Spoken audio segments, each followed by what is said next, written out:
खाई थी कसम जो निभाई नहीं। মা কি বল? আমার একটু তাড়াতাড়ি 50 টাকা দাও না, দরকার আছে। দেখছিস না মুখে প্যাক লাগানো আছে, পরে দিচ্ছি। না মা, এখনই দরকার। আচ্ছা যা, খাটের ওপর থেকে পার্সটা নিয়ে আয়। ঠিক আছে,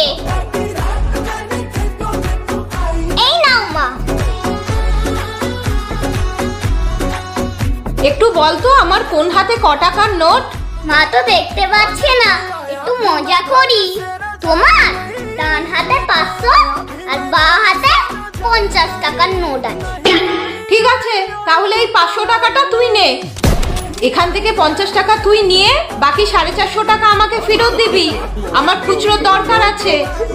মজা করতে গিয়ে আমি নিজেই ফেসে গেলাম।